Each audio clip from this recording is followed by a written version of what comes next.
안녕하세요. 오늘도 행복한 시간, 책과 함께하는 소설입니다. 구독과 좋아요, 알림은 더 좋은 컨텐츠를 만드는데 힘이 됩니다. 감사드립니다. 화요일과 금요일은 해외 명작 소설 원문을 AI가 번역하고 제가 읽어드리고 있습니다. 오늘 여러분과 함께할 작품은 루시모드 몽고메리 작가님의 초록 지붕의 N, 빨간 머리 N 작품입니다. 지난 영상에서 시험 결과를 초조하게 기다리던 애는 라이벌 길버트 브라이드를 제치고 에이번리 장학금을 거머쥐며 화려하게 졸업합니다. 9월에 레드번드 대학에 진학하기 전 애는 황금 같은 휴가를 보내기 위해 에이번리로 돌아옵니다. 애는 길버트가 가정 형평상 대학 진학을 포기하고 에이번리 학교의 교사가 될 거라는 소식을 듣습니다. 늘 자신을 자극하던 라이벌이 곁에 없다는 사실에 애는 설명하기 어려운 당혹감과 쓸쓸함을 느낍니다. 애는 부쩍 건강이 나빠진 매슈 아저씨를 보며 걱정에 잠기지만 매슈는 앤에게 깊은 애정을 표현하며 애는 그 따뜻한 고백을 가슴에 새깁니다. 애는 평화로운 고향의 밤 풍경 속에 잠깁니다. 글은 이 평화가 슬픔이 찾아오기 전 마지막 밤이었음을 암시하며 여운을 남기고 끝이 납니다. 오늘은 어떤 일이 펼쳐질까요? 끝까지 함께 해주세요. 지금 시작합니다. 네, 37장. 그 이름은 죽음이라는 수학자. 매슈, 매슈, 무슨 일이에요? 매슈, 어디 아파요? 말하는 이는 마릴라였고 툭툭 끊어지는 단어마다 공포가 서려 있었다. 애는 양손 가득 하얀 수선화를 들고 복도를 지나오던 중이었다. 애니 다시 하얀 수선화의 모습이나 향기를 사랑할 수 있게 되기까지는 오랜 시간이 걸릴 것이었다. 그녀는 마릴라의 목소리를 듣고 손에 접힌 종이를 든 채 묘하게 일그러진 잿빛 얼굴로 현관 문턱에 서 있는 매슈를 제 시간에 목격했다. 애는 꽃을 떨어뜨리고 마릴라와 동시에 부엌을 가로질러 그에게 달려갔다. 두 사람 모두 너무 늦었다. 그들이 닿기도 전에 매슈는 문턱 위로 쓰러졌다. 기절하셨어. 마릴라가 숨을 헐떡였다. 앤, 마틴에게 달려가. 빨리, 빨리. 외양간에 있을 거야. 방금 우체국에서 차를 몰고 돌아왔던 일꾼 마틴은 즉시 의사를 부르러 출발했고 가는 길에 가수원 언덕에 들러 베리시 부부를 보내달라고 청했다. 심부름차 그곳에 와 있던 린드 부인도 함께 왔다. 그들이 도착했을 때 앤과 마릴라는 제정신이 아닌 상태로 매슈의 의식을 되찾으려 애쓰고 있었다. 린드 부인은 두 사람을 부드럽게 옆으로 밀어내고 그의 맥박을 짚어본 뒤 그의 심장 위에 귀를 갖다 대었다. 그녀는 슬픈 표정으로 그들의 불안한 얼굴을 바라보았고 그녀의 눈에 눈물이 고였다. 오, 마릴라. 그녀가 엄숙하게 말했다. 내 생각엔 우리가 그를 위해 할 수 있는 일이 아무것도 없는 것 같구려. 린드 아주머니, 설마 매슈 아저씨가 그렇다고 생각하시는 건 아니죠? 애는 그 끔찍한 단어를 입에 올릴 수 없었다. 그녀는 속이 메스꺼워졌고 창백해졌다. 얘야, 그래, 안타깝지만 그렇단다. 그의 얼굴을 보렴. 나만큼 저 표정을 자주 보게 되면 그게 무엇을 의미하는지 알게 될 거다. 애는 고요한 얼굴을 바라보았고 그곳에서 위대한 존재 죽음의 인장을 보았다. 의사가 왔을 때 그는 죽음이 즉각적이었고 아마도 고통은 없을 것이며 10중 8구 어떤 갑작스러운 충격에 의해 생했을 것이라고 말했다. 충격의 비밀은 매슈가 쥐고 있었던 마틴이 그날 아침 우체국에서 가져왔던 그 종이 속에서 발견되었다. 거기에는 예비은행의 파산에 관한 기사가 담겨 있었다. 소식은 에이번리 전체로 빠르게 퍼졌고 하루 종일 친구들과 이웃들이 초록 지붕집으로 몰려와 죽은 자와 산자를 위한 친절한 심부름을 하며 오갔다. 처음으로 수줍고 조용한 매수 커스버트가 중심적인 중요성을 지닌 인물이 되었다. 죽음의 하얀 위험이 그에게 내려앉아 그를 왕관을 쓴 자처럼 구별해 놓았던 것이다. 고요한 밤이 초록 지붕집 위로 부드럽게 내려앉았을 때 낡은 집은 숨을 죽인 듯 평온했다. 객실에는 매수 커스버트가 그의 관 속에 누워 있었다. 길고 희끗한 머리카락이 그의 평온한 얼굴을 감싸고 있었고 그 얼굴에는 마치 그가 즐거운 꿈을 꾸며 잠든 것처럼 작고 인자한 미소가 머물러 있었다. 그의 주변에는 꽃들이 있었다. 그의 어머니가 신혼 시절 집안 정원에 심었던 다정한 옛날 꽃들이었으며 매슈가 항상 남모르게 말없는 사랑을 쏟았던 꽃들이었다. 앤이 그 꽃들을 모아 그에게 가져다 주었으며 그녀의 창백한 얼굴 속에서는 고통에 찬 눈물 없는 눈이 타오르고 있었다. 그것이 그녀가 그를 위해 할 수 있는 마지막 일이었다. 베리시 가족과 린드 부인이 그날 밤 그들과 함께 머물렀다. 앤이 창가에 서 있는 동쪽 지붕 방으로 간 다이애나가 다정하게 말했다. 앤, 얘야, 오늘 밤 내가 같이 자줄까? 고마워, 다이애나. 앤이 친구의 얼굴을 간절하게 바라보았다. 혼자 있고 싶다고 말해도 네가 오해하지 않았으면 좋겠어. 무서운 게 아니야.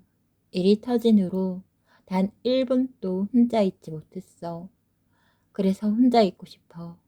아주 고요하고 조용하게 이 상황을 실감해 보려고 애쓰고 싶어. 실감이 나지 않아. 절반의 시간 동안은 매슈 아저씨가 돌아가셨을 리 없다는 생각이 들고 나머지 절반의 시간 동안은 아저씨가 돌아가신 지 아주 오래된 것만 같아서 그 후로 계속 이 끔찍하고 둔한 통증을 느끼고 있는 것만 같아. 다이애나는 완전히 이해하지는 못했다. 폭풍처럼 몰아치며 타고난 내성적 성격과 평생의 습관이라는 모든 경계를 무너뜨리는 마릴라의 격정적인 슬픔은 이해할 수 있었지만 앤의 눈물 없는 고통은 이해하기 어려웠다. 하지만 그녀는 친절하게 물러나 주었고 앤이 슬픔과 함께 첫 밤샘을 하도록 혼자 남겨두었다. 앤은 홀로 있을 때 눈물이 나오기를 바랐다. 그토록 사랑했고 자신에게 그토록 친절했던 매슈. 바로 어제 저녁 노을 속에서 함께 걸었으나 이제는 저 아래 어두운 방에 이마 위로 그 무시무시한 평화를 얹은 채 누워있는 매슈를 위해 눈물 한 방울 흘릴 수 없다는 것이 그녀에게는 끔찍한 일처럼 느껴졌다. 하지만 처음에는 눈물이 나오지 않았다. 어둠 속 창가에 무릎을 꿇고 언덕 너머의 별들을 바라보며 기도할 때조차도 말이다. 눈물은 없었고 오직 그날의 고통과 흥분으로 기진맥진하여 잠들 때까지 계속되는 똑같이 끔찍하고 둔한 비탄의 통증만이 있을 뿐이었다. 밤중에 그녀는 자신을 둘러싼 정적과 어둠 속에서 깨어났고 그날의 기억이 슬픔의 파도처럼 그녀를 덮쳤다. 그녀는 지난 저녁 문 앞에서 헤어질 때 웃어주었던 것처럼 자신을 향해 미소 짓는 매슈의 얼굴을 볼 수 있었다.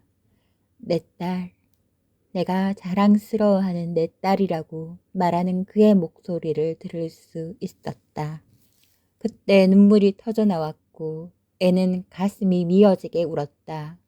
말을 나가 그 소리를 듣고 그녀를 위로하기 위해 살금살금 들어왔다. 자, 자, 그렇게 울지 마라 얘야. 울어도 그분을 다시 모셔올 수 없단다. 그렇게 우는 그건 옳지 않아. 나도 오늘 그걸 알았지만 그때는 어쩔 수가 없었구나. 그분은 내게 언제나 그렇게 좋고 친절한 오라버니였단다. 하지만 하나님께서 가장 잘 아시겠지. 오, 마릴라 아주머니, 그냥 울게 내버려 두세요. 애니 흐느꼈다. 눈물은 그 통증만큼 저를 아프게 하지는 않아요. 잠시만 여기 저와 함께 계셔주세요. 아주머니, 팔로 저를 감싸주세요. 그렇게요. 다이애나를 머물게 할 수는 없었어요. 그 애는 착하고 친절하고 다정하지만 이건 그 애의 슬픔이 아니잖아요. 그 애는 슬픔밖에 있고 제 마음속 깊이 다가와 저를 도와줄 수는 없어요. 이건 우리의 슬픔이에요. 아주머니와 저의 것이요. 오, 마릴라 아주머니, 그분 없이 우린 어떡하죠? 우리에겐 서로가 있잖니, 앤. 네가 여기 없었더라면, 네가 아예 오지 않았더라면 내가 어쨌을지 모르겠구나. 우, 앤. 내가 아마 내게 좀 엄격하고 가혹하게 대했다는 걸 나도 안다. 하지만 그렇다고 해서 내가 매슈만큼 너를 사랑하지 않았다고 생각해서는 안 된다. 말할 수 있을 때 지금 네게 말해주고 싶구나. 마음속에 있는 것들을 밖으로 꺼내 말하는 게 내게는 결코 쉬운 일이 아니었지만 이런 때 더 쉽기도 하네. 난 너를 내 친핏줄인 것처럼 소중하게 사랑한단다. 네가 초록지붕 집으로 온 이후로 넌 나의 기쁨이자 위안이었어.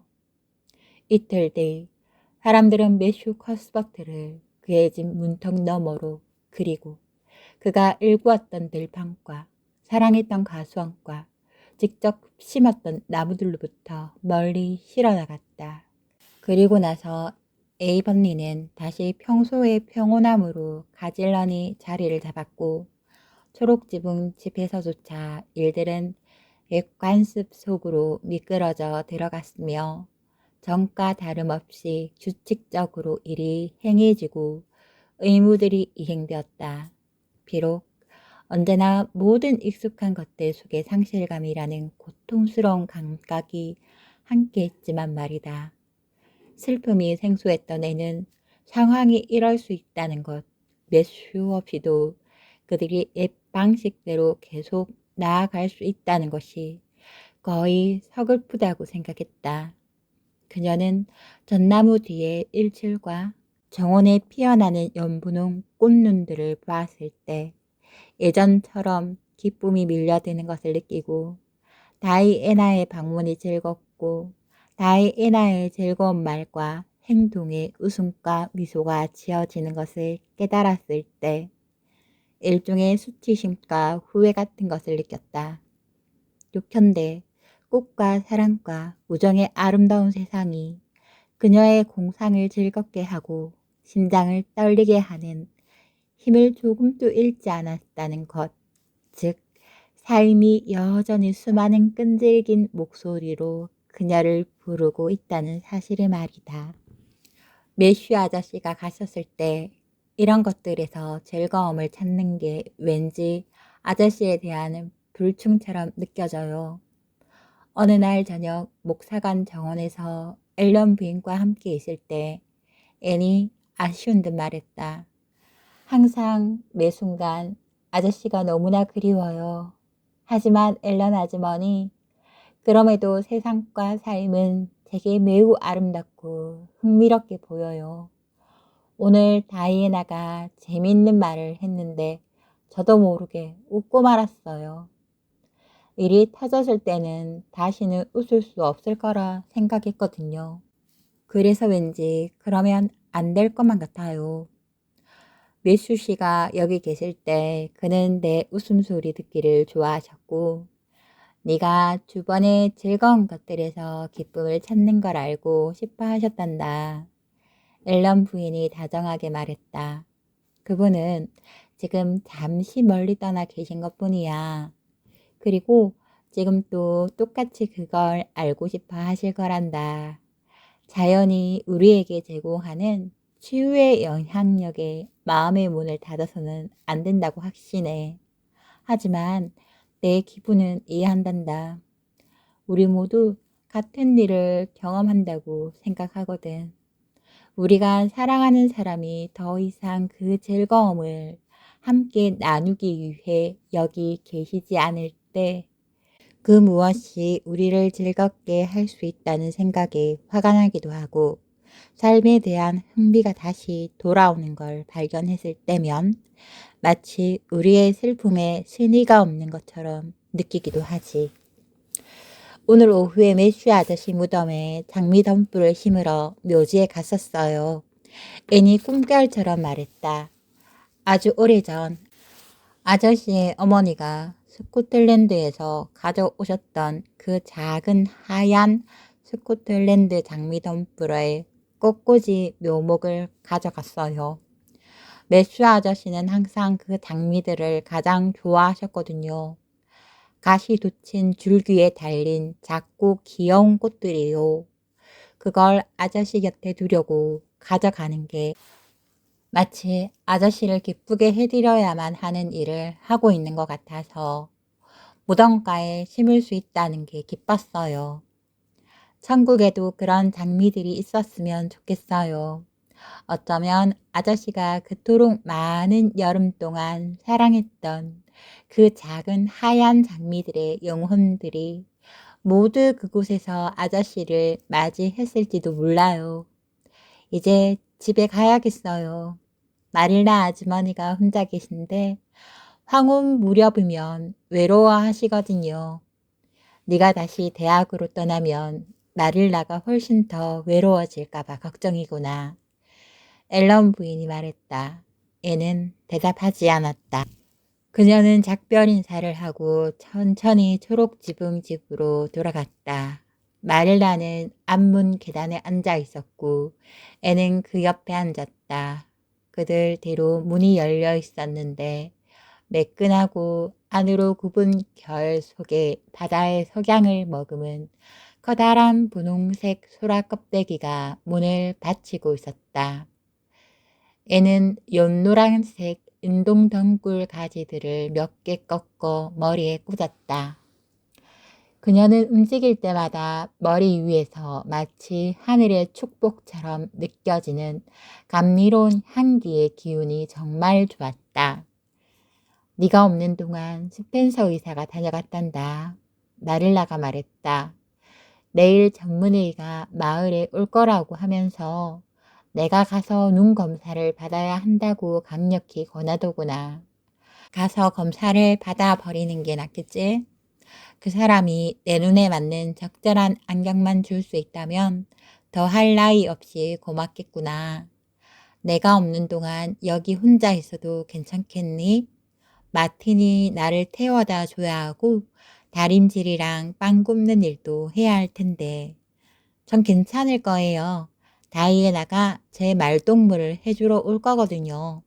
다림질이랑 빵 굽는 일도 아주 훌륭하게 처리할게요. 제가 손수건에 풀을 먹이는 거나 케이크에 바르는 약으로 향을 낼까봐 걱정하지 않으셔도 돼요. 마릴라는 웃음을 터뜨렸다. 그 시절 넌 참 실수투성이인 아이였지, 앤. 넌 언제나 공경에 빠지곤 했어. 난 네가 정말 무언가에 홀린 게 아닐까 생각하곤 했단다. 네 머리카락을 염색했던 때가 기억나니? 그럼요. 정말이지요. 절대 잊지 못할 거예요. 애는 모양새 좋은 머리에 감겨있는 묵직 머리 땅 가닥을 만지며 미소 지었다. 가끔은 예전에 제 머리카락이 제게 얼마나 큰 고민거리였는지를 생각하며 웃기도 해요. 하지만 많이 웃지는 못해요. 그때는 정말로 심각한 문제였거든요. 제 머리카락과 주근깨 때문에 정말 끔찍하게 고통받았으니까요. 제 주근깨는 정말로 사라졌고, 사람들은 이제 제 머리카락이 고동색이라고 친절하게 말해줘요. 조시파이만 빼고요. 조씨는 어제 제게 제 머리가 그 어느 때보다 더 붉어진 것 같다고, 아니면 적어도 제 검은 드레스 때문에 더 붉어 보인다고 말하더군요. 그러고는 붉은 머리를 가진 사람들도 그것에 익숙해지기는 하는 거냐고 물었어요. 마릴라 아주머니, 저 이제 조시파이를 좋아하려고 노력하는 걸 거의 포기하기로 했어요. 한때 제가 영웅적인 노력이라 불렸을 법한 노력을 조시를 좋아하기 위해 쏟아부었지만 조시파이는 도무지 사랑받으려 하질 않아요. 조시는 파이가 사람이잖니. 마릴라가 날카롭게 말했다. 그러니 불쾌하게 구는 건 어쩔 수 없는 일이야. 그럼 부류의 사람들도 사회에서 어떤 유용한 목적에 이바지하긴 하겠지만 엉겅퀴의 용도를 모르는 것만큼이나 그게 무엇인지는 나도 모르겠다고 말해야겠구나. 조씨도 가르치는 일을 할 거라니? 아니요. 조씨는 내년에 다시 퀸스 학원으로 돌아갈 거예요. 무디 스퍼전과 찰리 슬럼도요. 제인과 루비는 가르치는 일을 할 건데 둘 다 학교를 구했어요. 제인은 뉴비리지고 루비는 서쪽 어딘가에 있는 곳이에요. 길버트 브라이드도 가르치는 일을 한다지. 그렇지 않니? 네, 앤이 짧게 대답했다. 참 잘생긴 녀석이야. 마릴라가 멍하니 말했다. 지난 일요일에 교회에서 그를 봤는데 아주 키도 크고 남자답더구나. 그의 아버지가 그 나이였을 때 모습과 아주 많이 닮았어. 존 블라이드는 참 괜찮은 소년이었지. 그와 나, 우리 둘은 정말 친한 친구였단다. 사람들이 그를 내 남자친구라 부르곤 했지. 앤이 빠른 관심을 보이며 고개를 들었다. 오, 마릴라 아주머니, 그래서 어떻게 됐어요? 왜 아주머니는? 우리는 다투었단다. 그가 내게 용서를 구했을 때 난 용서해 주지 않았지. 조금 지난 뒤에 용서해 주려던 참이었어. 하지만 난 부르퉁이 있었고 화가 나 있었기에 그를 먼저 벌 주고 싶었단다. 그는 다시는 돌아오지 않았어. 브라이드 집안 사람들은 모두 굉장히 자존심이 강했거든. 하지만 난 항상 다소 후회했단다. 기회가 있었을 때 그를 용서해 주었더라면 하고 항상 어느 정도는 바라왔어. 그러니까 아주머니의 삶에도 약간의 로맨스가 있었던 거네요? 앤이 부드럽게 말했다. 그래, 아마 너라면 그렇게 부를 수도 있겠구나. 내 겉모습만 봐서는 그렇게 생각하지 못하겠지. 안 그러니? 하지만 겉모습만 보고는 사람에 대해 결코 알 수 없는 법이란다. 모든 사람이 나와 존에 대해서는 잊어버렸지. 나조차도 잊고 있었단다. 하지만 지난 일요일에 길버트를 보았을 때 그 모든 것이 내게 다시 떠올랐어. 오늘 이야기 중 마릴라 아줌마의 로맨스 이야기가 저는 흥미로웠어요. 길버트 블라이드의 아빠인 존 블라이드와 그 그렇게 친한 사이인 줄은 생각도 못했었거든요. 그리고 있을 때 잘해야 한다는 생각을 하며 오늘의 이야기를 접을까 합니다. 끝까지 저와 함께 N의 이야기를 들어주셔서 감사드립니다.